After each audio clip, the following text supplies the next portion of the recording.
अस्सलाम वालेकुम जी। आज हम बनाने लगे हैं कस्टर्ड केक, जिसकी रेसिपी मैं आपसे शेयर करने लगी हूँ जनाब।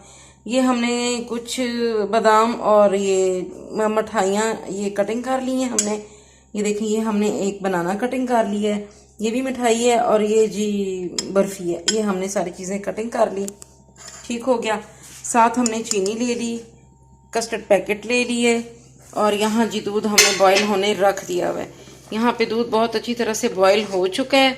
तो सेकेंडली आप जी इसमें हम डालेंगे चीनी। इसमें हम ये चीनी डाल देंगे। चीनी हमने मैयर करके रखी हुई है। अगर ये कम या ज़्यादा होती है तो वो आप बाद में भी डाल सकते हो, इसका कोई इशू नहीं है। ठीक हो गया।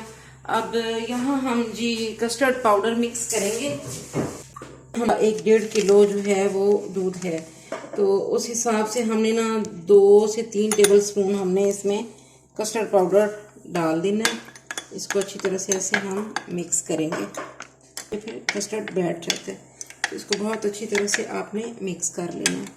चीनी हमने डाल के मिक्स कर ली थी, और इसके बाद हमने ये जो कस्टर्ड आपको बताया था कि इसको मिक्स करके रखना है, ऐसे आपने चम्मच चलाते जाना है साथ साथ, और आपने ऐसे मिक्स करते जाना है ताकि इसकी गुठलियाँ वगैरह ना बने। अगर आप चम्मच नहीं चलाएंगे तो कस्टर्ड में गुठलियाँ बन जाएंगी। चलें, ये जी रेडी हो गया। अब इसको हम आंच बंद कर देंगे।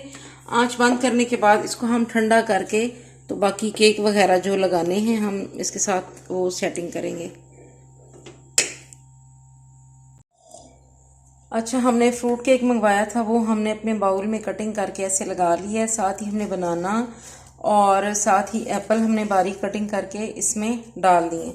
सेकेंडली ये जो हमने ऊपर थोड़ी सी डेकोरेशन करनी है, उसके लिए मिठाइयाँ डाल दी हैं। तो हमारा कस्टर्ड रेडी हो गया है। जेली रेडी होने के लिए हमने अच्छा, अब ये जो हमारा कस्टर्ड है ये अब ठंडा हो गया, थोड़ा भी गर्म है लेकिन ये हो जाएगा।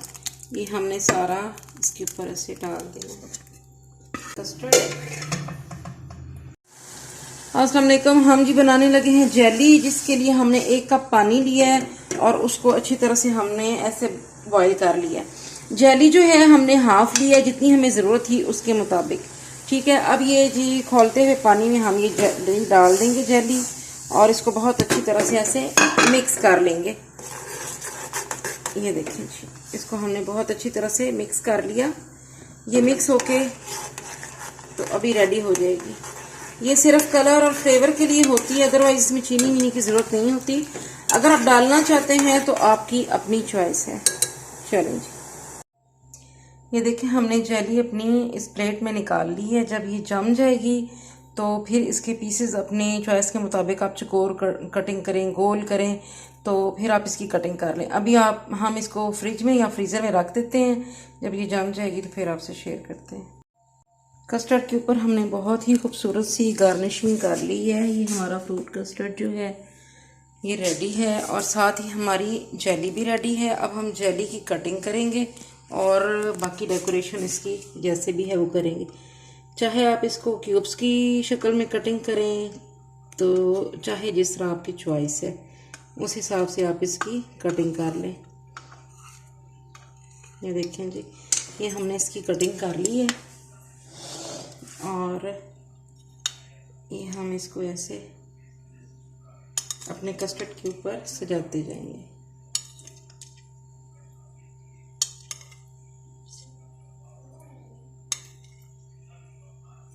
ये देखिए,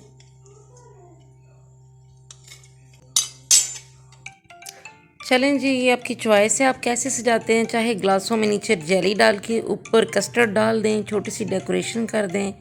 बच्चे और मेहमान बहुत इंस्पायर और खुश होते हैं इस तरह से। और चाहे तो आप इसको इस तरह सिंपल फ्रूट के साथ सजा दें, अनार के दाने डाल दें, आप ऊपर मैंगो डाल दें, आप कुछ भी मतलब फ्रूट्स आप इसके साथ डाल सकती हैं। 2-3 तरह से सजा के मेहमानों को पेश करें। चाहे आप इसको इस तरह से ज़्यादा सारा मिठाइयों से और मुख्तलिफ़ चीज़ों से डेकोरेट करके भर के तो इसको मेहमानों को पेश करें। चलें जी, इसी के साथ ही इजाज़त चाहूँगी। हमारे चैनल को लाइक, सब्सक्राइब और शेयर करें। ओके जी, अल्लाह हाफिज़।